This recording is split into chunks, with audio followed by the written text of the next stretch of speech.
Welcome back, garden gnomes. We are gathered here today to talk about Salvia. I've always found Salvia interesting just for its presentation. It's in the sage family and it has over 1,000 different types. Depending on where you live, it can be an annual, a perennial, or even a biennial. Now this particular variety for me will be an annual here in Zone 7, meaning I have to plant it every single year if I want to keep having it.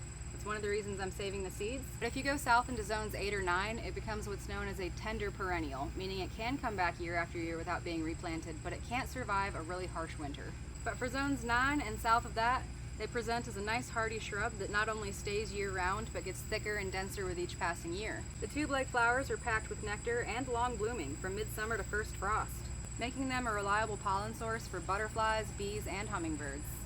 This is my first year growing them, but one thing I've come to realize about these guys is they are hardy. This is one of the smaller pots that I even have in my garden, and I can tell you right now, when everything behind me is wilting from heat and lack of water, these guys just keep trucking on. They're extremely drought tolerant once they've established after their first year, and being native to Brazil, they're no slouch in handling high summer temperatures. Salvia has been used for thousands of years in medicines, recipes, rituals, blessings. It has anti-inflammatory, antimicrobial, and anticoagulating properties. Traditionally been used to treat wounds, coughs, colds, and some studies suggest it can naturally lower blood sugar and support cardiovascular health, making it a favorite among researchers for treating diabetes naturally. The leaves can be steeped in hot water to be used as a tea, or you can crush up the leaves and put it directly on a skin inflammation, irritation, or even an open wound. Now while this guy is technically a sage, it's what's known as a scarlet sage. More is known about common sage and how it's used medicinally, and while they do bloom, these guys bloom longer, produce a brighter bloom, and attract more pollinators. To me, it's the best of all worlds.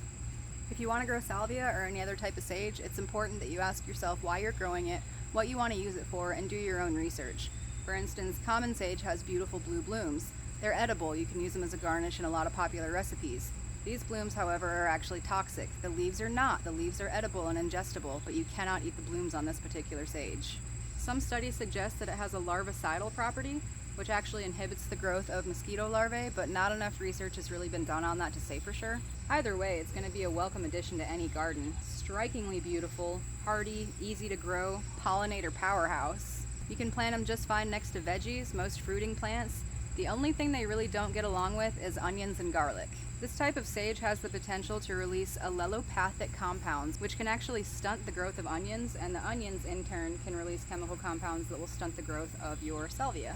As long as you keep them clear of the onions and the garlic, these guys are going to go well anywhere you want to put them in your garden. If you're following my Patreon, thank you so much for your continued support, and if you're not, there's usually something there for everybody. Ah, so pretty! Thank you guys, I hope you have a beautiful day, and I'll see you in the next video.